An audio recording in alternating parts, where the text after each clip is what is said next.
सूरज ग्रहण है क्या असल में? चांद ग्रहण, सूरज ग्रहण, लोग कहते हैं कि इसका हमारी ज़िंदगियों पर भी कोई असर है, जीना मरना।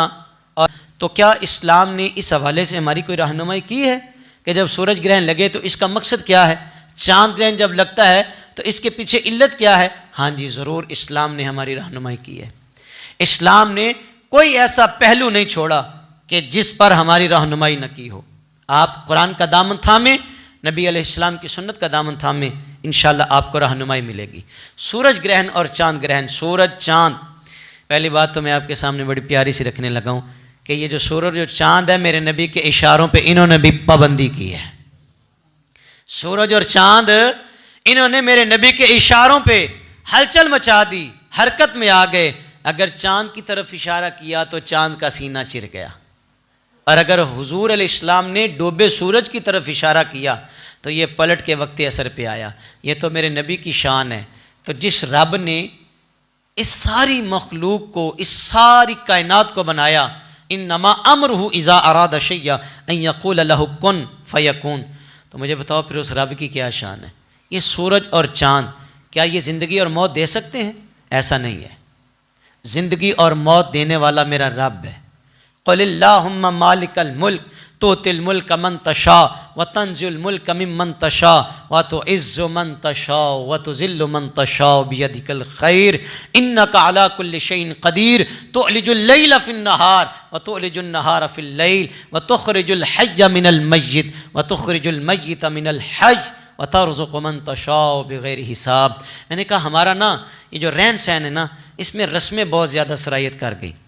पहले तो हम हिंदुओं के साथ रहे, सिखों के साथ रहे, और हुक्मरान थे अंग्रेज़, तो उनके साथ मेल जोल करते करते ना आज़ाद हुए तकरीबन 76 बरस हो गए हैं, लेकिन वो रस्में हमारे अंदर से अभी तक नहीं गई। बहुत सारी ऐसी रस्में हैं कि जिसको माज़अल्लाह हम इस्लाम के साथ जोड़ने की कोशिश में हैं, लेकिन अल्लाह की तौफीक से जब तक सूफिया और उलमा, चूँकि हुजूर के बाद तो नबी कोई नहीं, सूफिया और उलमाए उम्मत, उलमाए हक्का, अल्लाह ताला ने ये ड्यूटी लगाई है, ये उम्मत तक हक का पैगाम पहुंचाते रहेंगे। सुने, ये ना ज़िंदगी देते हैं और ना ही ये मौत देते हैं, और ना ही इनकी वजह से कोई ऐसा फेल सरजद होता है कि जिसका मैंने पहले आपकी खिदमत में ज़िक्र किया है। ये कुछ भी नहीं, ये अल्लाह की मखलूक हैं, ये एक सर्कल है, ये निज़ाम है। सूरज और चाँद और ज़मीन, चूँकि सूरज इनका एक मरकज़ है और इसके गिर्द सारे स्यारे गर्दिश कर रहे हैं। ज़मीन भी एक स्यारा है, ज़मीन भी एक, जब सूरज चाँद और ज़मीन इनके दरमियान आपस में दौराने गर्दिश, ज़मीन सूरज और चाँद के दरमियान आ जाए या चाँद सूरज और ज़मीन के दरमियान आ जाए सर्कल में, तो फिर या सूरज ग्रहण लगेगा या फिर चाँद ग्रहण लगेगा। ये अल्लाह ताला का एक निज़ाम है जो चल रहा है। देखिए ना, कहते ज़मीन गोल है और ज़मीन हरकत कर रही है, और ये ज़मीन सूरज के गिर्द गर्दिश कर रही है। ऐसा ही साइंस ने हमें बताया। साइंस हमें ये कहती है कि सूरज एक मरकज़ है और ज़मीन इसके गिर्द सर्कल में है। लेकिन यहाँ आला हज़रत की एक इश्क वाली बात भी आपके सामने रख दूँ। साइंस ने कहा यह ज़मीन गर्दिश कर रही है, सूरज के गिर्द गर्दिश कर रही है। आला हज़रत ने इस पर इख्तिलाफ़ किया, कहते मैं नहीं मानता, सूरज के गिर्द ज़मीन नहीं गर्दिश कर रही। उन्होंने कहा साइंस ने बड़ी तहकीक के बाद ये बात कही है कि सूरज के गिर्द ज़मीन भी गर्दिश कर रही है। आला हज़रत ने कहा नहीं, मैं नहीं मानता, सूरज के गिर्द ज़मीन हरकत नहीं कर सकती, इसलिए कि ज़मीन पर मुस्तफ़ा करीम का रोज़ा अनवर बना हुआ है, यहाँ मेरे महबूब के कदम लगे हैं। और जब अल्लाह ताला ने सबसे पहले अर्श को बनाया, दलील देते आला हज़रत बग़ैर दलील के बात नहीं करते। ये नहीं कि जनाब इधर से बात कर दी, इधर से कर दी, बड़ी प्यारी दलील। उन्होंने कहा जब अल्लाह ताला ने अर्श को बनाया ना, तो ये हिलने लगा, कांपने लगा, और कहा कि अल्लाह ने पानी पर अपना अर्श बनाया। अर्श बनाया तो कांपने लगा अल्लाह की हैबत और जलालत से। तो अल्लाह ताला ने इस पे लिख दिया ला इलाहा इल्लल्लाह मुहम्मदुर रसूलुल्लाह। जब ये कलिमा तय्यबा लिखा गया तो अर्श को सुकून आ गया। तो कहा इस कलमे से अगर अर्श को सुकून आ सकता है तो जिस ज़मीन पे मुस्तफ़ा के कदम लगे हों। अच्छा, सूरज ग्रहण है कि हज़रत अब्दुल्लाह इब्न अब्बास रज़ी अल्लाह तआला अन्हुमा बयान करते हैं, ये सही बुखारी में, सही मुस्लिम में मुत्तफ़क़ अलैह, अबू दाऊद की, निसाई की रिवायत, इब्न माजा की रिवायत, मुस्नद अहमद की रिवायत है। कमली वाले अलैहिस्सलातु वस्सलाम के दौर में सूरज को ग्रहण लगा, तो आका अलैहिस्सलाम ने नमाज कुसूफ पढ़ाई, सलातुल कुसूफ। अल्लाह हमें भी तौफीक अता फरमाए। ऐसे मौक़ों पे ये क्या किया, हमें आका अलैहिस्सलाम ने तलकीन की नमाज पढ़ने की, नमाज पढ़ने की कि इन चीज़ों को देखो और तुम्हें अल्लाह का खौफ तुम्हारे दिल में और ज़्यादा सरायत करे। सूरज को जब ग्रहण लगे, चाँद को ग्रहण लगे, तो तुम्हें और ज़्यादा चाहिए अपने मालिक की चौखट पे खड़ा होने के लिए, तुम्हें और ज़्यादा चाहिए। तो ये नमाज हमें तलकीन कर रही है। हुज़ूर अलैहिस्सलाम ने जो पढ़ी कि सलातुल कुसूफ आका अलैहिस्सलाम ने फरमाई और बहुत तवील क़याम किया, और सूरह बकरा के लगभग आका अलैहिस्सलाम ने क़िरात की। फिर आका अलैहिस्सलाम ने तवील रुकू किया, जिसके लफ्ज़ हैं फिर रुकू किया सर उठाकर, और बहुत देर फिर हुज़ूर क़याम की हालत में खड़े रहे।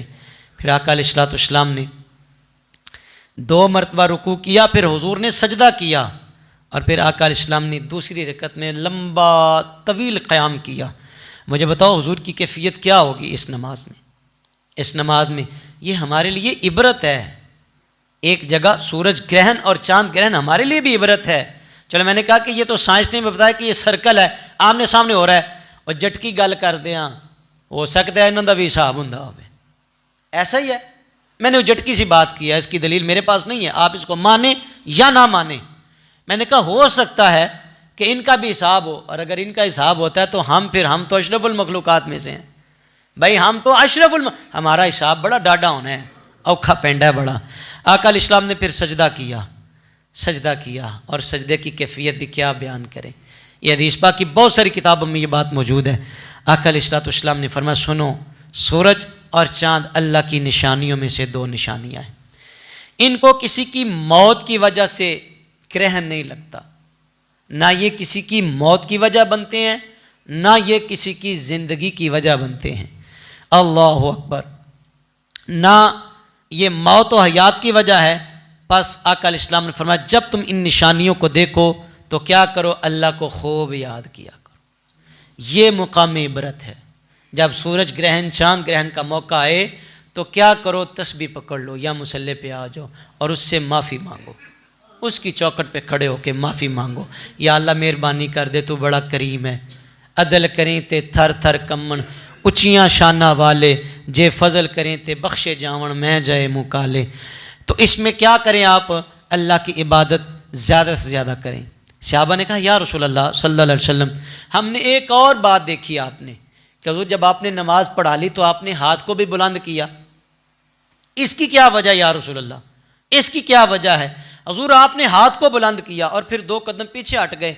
तो सुने आका अलैहिस्सलाम ने इस मौका पर जब सूरज ग्रहण लगा, सलातुल कुसूफ पढ़ी, और सलातुल कुसूफ पढ़ने के बाद जब फिजा में हाथ बुलंद किया, सरकार फरमाते, तो मैं क्या बताऊं, मेरा हाथ जन्नत में पहुंच गया था, हाथ जन्नत में पहुंच गया।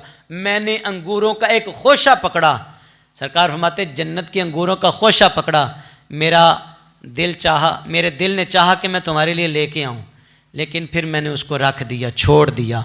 सहाबा, मैंने खोशा पकड़ा, अगर मैं इसको ले लेता तो तुम रहती दुनिया तक इसको खाते, रहती दुनिया तक। अल्लाह अकबर। फिर सरकार फरमाते, मुझे अल्लाह ने दोज़ख का मंजर दिखाया, मैंने इससे ज़्यादा दहशतनाक मंजर आज तक नहीं देखा। और हुजूर फरमाते, मैंने ज़्यादातर औरतों में और दोज़ख में ज़्यादातर औरतों की तादाद देखी है।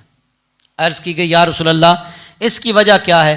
तो आका अलैहिस्सलाम ने फरमाया, इसलिए कि ये नाशुक्री बड़ा करती हैं, बड़ा नाशुक्री करती हैं। हुजूर, ये अल्लाह की नाशुक्री करती हैं। सरकार फरमाते, नहीं, ये अपने खामद की नाशुक्री करती, छोटी छोटी बातों पे गिले शिकवे इनके ख़त्म नहीं होते। और सुने, ये भी हुजूर की हदीस मुबारक है, सरकार फरमाया, अगर अल्लाह के अलावा किसी को सजदा जायज़ होता तो मैं बीवी को हुक्म देता वो अपने खामद को सजदा करे। इसी एक हदीस पाक के ये लफ्ज़ हैं। सरकार फरमाते हैं कि मैं तुम में से कभी भी कोई खैर, यानी जब ये करती है ना शिकवे, तो फिर खैर बाकी नहीं रहती। साहिबो, अल्लाह की बारगाह में दुआ करते हैं, अल्लाह हमें दीन के मुताबिक चलने की तौफीक अता फरमाए। अपने पास से मन गढ़ बातों की तरफ ना जाएं और ना इन पे ध्यान दिया करें। वमा अलैना इल्लल बलाग।